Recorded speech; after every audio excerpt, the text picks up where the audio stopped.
अस्सलाम वालेकुम दोस्तों, आज का ये वीडियो बनाने का मकसद है, जैसा कि आप सभी लोग जानते हैं, विशालगढ़ कोल्हापुर के अंदर जिस तरह से एक मस्जिद के ऊपर अटैक किया गया, हम सोशल मीडिया के ज़रिए से जो है उस मस्जिद के तस्वीर देख रहे हैं कि किस तरीक़े से जो है मस्जिद को तोड़ा जा रहा है, खुलेआम गुंडागर्दी की जा रही है। लेकिन मुझे उनसे कोई आपत्ति नहीं है, वो इसलिए कि इसमें सबसे बड़ी गलती हम मुसलमानों की है। वो इसलिए कि कहीं ऐसे वाक़यात हो चुके हिंदुस्तान के अंदर जिसके लिए कोई भी आगे नहीं आया, जिसकी आवाज़ उठाने के लिए कोई आगे नहीं आया, जिसके ऊपर बोलने के लिए कोई नहीं आया। ऐसे वाक़यात रुकने वाले नहीं हैं। वो इसलिए कि हिंदुस्तान के अंदर हम देख रहे हैं कि किस तरीक़े से माहौल बना जा रहा है, किस तरीक़े से माहौल बन रहा है। हम लोग देख रहे हैं कि हमारी आँखों के सामने हमारी मसाजिद को तोड़ा जा रहा है, हमारी आँखों के सामने हमारी माँ बहनों की आबरू इज़्ज़त को लूटा जा रहा है। हम लोग देख रहे हैं कि हमारे उलमा इकराम को किस तरीक़े से झूठे इल्ज़ामों के अंदर अरेस्ट किया जा रहा है। हम लोग देख रहे हैं कि हमारे ही घरों को बुलडोज़र लगा कर तोड़ा जा रहा है। अब आप सोचिएगा, इतना सब होने के बाद में भी हम लोग एक छोटा सा धरना या फिर छोटा सा प्रोटेस्ट नहीं कर सकते। इसमें किसकी गलती है? क्या हिंदुस्तान का संविधान आपको इस चीज़ की इजाज़त नहीं देता कि आप लोग अपनी आवाज़ को बुलंद करें, आप लोग अपना हक़ मांगें, आप लोग भी प्रोटेस्ट करें, आप लोग कानून का सहारा लें? लेकिन हम लोग मस्जिद टूटे या फिर उलमा इकराम को अरेस्ट किया जाए या फिर हमारी इज़्ज़त अज़मत को लूटे या फिर हमारे साथ में मॉब लिंचिंग की जाए, हम लोग सिर्फ़ एक चीज़ अच्छी कर सकते हैं। वो कर सकते हैं कि व्हाट्सएप का जो स्टेटस होता है, स्टोरी जो होती है इंस्टाग्राम की, वो बहुत अच्छे से लगा सकते हैं। ए दुश्मन दी तूने किस कौम को ललकारा। वो इस कौम की बात नहीं कर रहे हैं, उस नज़म के अंदर इस कौम की बात नहीं की गई, उस कौम की बात की गई है। उस सिपा सालार खालिद बिन वलीद की बात की गई है, कि उमर बिन खत्ताब की बात की गई है,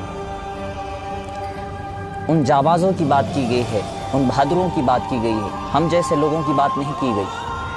हम लोग अपने सब्र का जो है बहाना बनाकर अपनी बुज़दिली को छुपा रहे हैं। हकीकत तो ये है, आपको बुरा लगेगा, लेकिन सच बोलना चाहता हूँ मैं। आप देख रहे हैं मस्जिद को जो है, मस्जिद के ऊपर हमला होकर तकरीबन 8 दिन हो गए, लेकिन आज कोई भी आवाज़ उठाने को तैयार नहीं। किसी तरीके का धरना, किसी तरीके का आंदोलन, किसी तरीके का प्रोटेस्ट नहीं किया गया। किस लिए? ये वाक़या कोल्हापुर में हुआ, विशालगढ़ में हुआ, इसलिए ये मत सोचना कि ये बात तुम पर नहीं आएगी या फिर ये बारी तुम्हारी नहीं आएगी। मैं आपको एक डॉक्टर राहत इंदौरी साहब का एक शेर कहता हूँ कि लगेगी आग तो आएंगे कहीं घर जद में, यहाँ पर सिर्फ हमारा मकान ही थोड़ी है। आज कोल्हापुर में हुआ, आज विशालगढ़ में हुआ, लेकिन वो दिन दूर नहीं कि आपके करीब, आपके गांव, आपके शहर में ये बात हो, ये वाक़या हो। मैं आपको भड़का नहीं रहा हूँ, मैं ये नहीं कह रहा हूँ कि आप जाइए कि पत्थर उठाइए, किसी दुकान को मार दीजिए या फिर सरकारी प्रॉपर्टी का नुकसान कीजिएगा। नहीं, संविधान ने हमको अधिकार दिया है, हम लोग अपनी लड़ाई प्रोटेस्ट यानी कि आंदोलन कर सकते हैं, प्रोटेस्ट कर सकते हैं, हम सरकार के सामने अपनी बातों को रख सकते हैं। क्या इस चीज़ के लिए कोई आगे आया? नहीं। हम लोग जो है अपनी मस्ती में, अपनी मगन, अपनी ज़िंदगी में खुश है।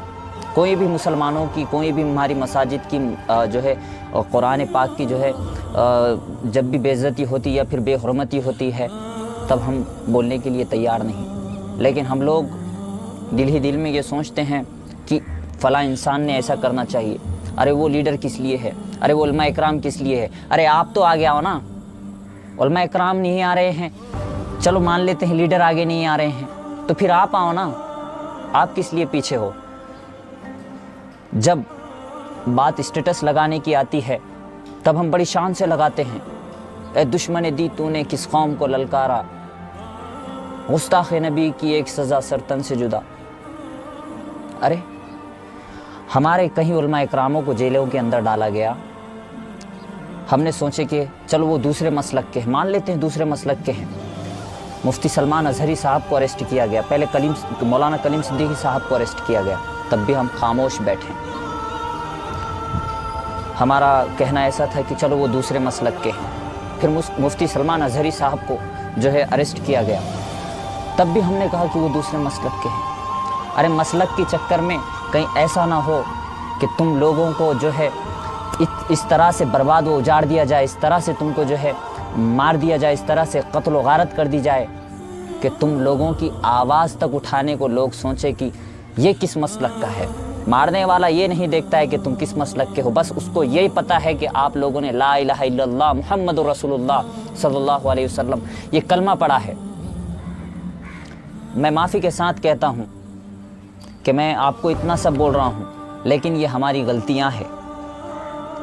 اگر ہم آج بھی وشال گڑھ کولہاپور کے لیے، اس مسجد کے لیے آواز نہیں اٹھاتے ہیں تو ہم جیسا پھر بزدل کائر انسان دنیا بھر میں نہیں۔ کیا کر رہے ہیں ہم لوگ؟ ارے آج اس مسجد کو توڑا جا رہا ہے۔ کولہاپور کے اندر ایک وقت باڑھ آئی تھی، یہی مسجد تھے جس میں آپ کو سر چھپانے کے لیے جگہ دی گئی، آپ انہی مسجدوں کو شہید کر رہے ہو۔ بڑی افسوس کی بات ہے۔ ہندوستان کی شانتی، ایکتا، اکھنڈتا کو اس طریقے سے برباد کرنے کی کوشش مت کیجیے گا۔ میں ہمارے مسلمان بھائیوں سے گزارش کرتا ہوں کہ جس طرح سے بھی ہو سکے ہماری مساجد کے لیے آگے آئیے، وشال گڑھ کولہاپور کی مسجد کے لیے آگے آئیے، اٹھ کر پروٹیسٹ کیجیے، دھرنا آندولن کیجیے، سرکار سے اپنا حق مانگیے۔ چلیے، اللہ حافظ۔